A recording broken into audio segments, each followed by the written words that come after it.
Welcome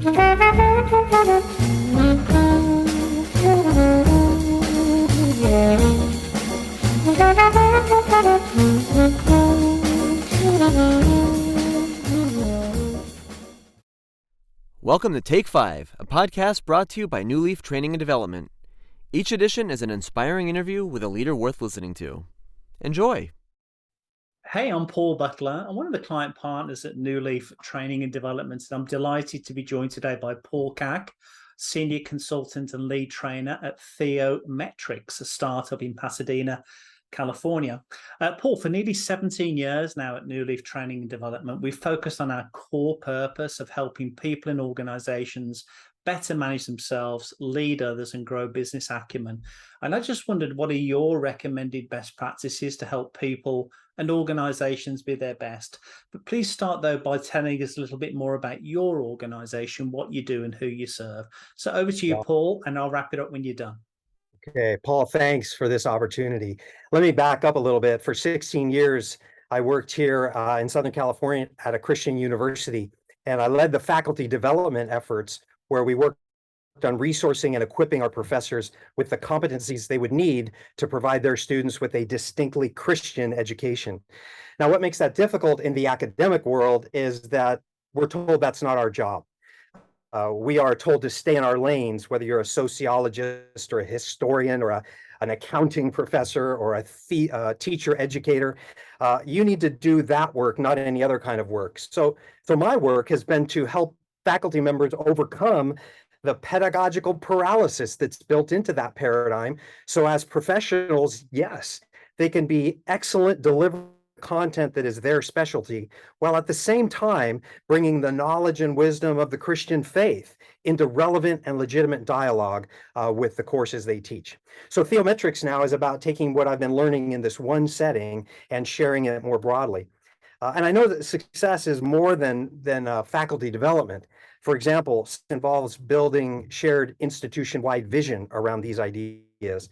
It involves assisting leaders in developing the practices where they can celebrate the faculty that they shepherd. Success involves fine-tuning internal systems so that the professionals in these settings can collaborate meaningfully with one another. So TheoMetrics has four general offerings. First of all, we offer coaching with individuals, and whether they're educators or leaders. TheoMetrics offers advanced courses that can be accessed on demand. TheoMetrics is engaged in inspiring and instructive communication through keynote speaking and training and development events. And finally, TheoMetrics seeks institutional engagements. Utilizing the services I just mentioned and other things, we're trying to collaborate with stakeholders to build a consulting blueprint that's unique to that institution. So we're now just launching TheoMetrics. We are putting finishing touches on our website.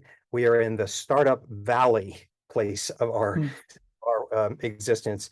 But I tell you, we can envision the educators, leaders, and institutions that we serve as they truly and tangibly bless the students that they serve.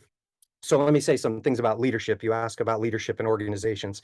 It might not surprise you that what I want to share now offers a sort of DNA of TheoMetrics. Through my comments today, you'll get a sense of some of the key wisdom practices that Jesus embodied. Now, I'm just going to sort of skate on the surface of these three big ideas. If we had the chance, we could bring biblical scholarship and leadership studies into conversation with each other and see some neat connections. I hope your listeners will take the time to do that. So first of all, Jesus as a leader embodied the perfect integration of compassion and confidence. I'm wiping my eyes, not because I'm getting emotional. It's sweaty in here. It's hot in here. The Apostle John in the New Testament writes that Jesus was full of grace and truth. In my observation of leaders, that based on their personality, perhaps, or their woundedness, perhaps, or their philosophy of leadership, that leaders tend to lean to one side or the other of that equation. Either they're kind and winsome, or they're directive and goal-oriented. As a leader, Jesus was the perfect blend of these. Now, this to me is emotionally, socially intelligent leadership that gets the job done. Jesus wasn't 50% grace and 50% truth. I don't think he took one hat off and put another one on based on the situation. I think that Jesus was fully both in every encounter. In this way, Jesus resembles the integration of humility and fierce resolve that some of your listeners will remember Jim Collins called level 5 leadership. Secondly, Jesus' stated mission aligned with everything he did. He achieved coherence between his expressed priorities and his embodied practices. I notice that despite good intentions, there are organizations that haven't done the necessary work of ensuring that what they promise is observable to everyone, whether insiders who work there or the customers who engage their services from the outside. Recently, I put on my leadership spectacles and again looked at Luke's gospel. In Luke chapter 4, Jesus publicly announces his mission. And then in chapter after chapter, he is shown aligning what he has said with what he does. It was not his goal to please everyone. He tried, whether criticized or celebrated. Jesus was focused and undeterred. He remained true to his purpose in word and deed. And third, Jesus went first. Now, leadership gurus are perpetually saying this. Simon Sinek is the latest. He says leaders are the ones who have the courage to go first, to put themselves at personal risk, to open a path for others to follow. Jesus was first to enter into religious controversies. He was first to engage people's grief and pain. He was first to respond to otherwise unanswerable questions. Jesus moved right into the thick of it when his closest friends were squabbling. He perceived systems failures in the prevailing culture and advocated for better ways. Jesus went to the cross, as history suggests. Most of his core followers also followed him in their own selfless deaths. But isn't that what leadership is about? Aren't we inviting people into something difficult that's worth entering into? You, as the leader, must walk into that valley first. It's just true about leadership that when you go first, others will follow.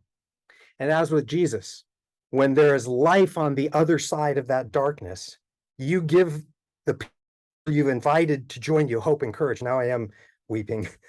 One biblical author, Jesus, faith's pioneer. Leaders need to blaze the trail, maybe alone for a while, but that's necessary if others are to have faith and to follow faithfully.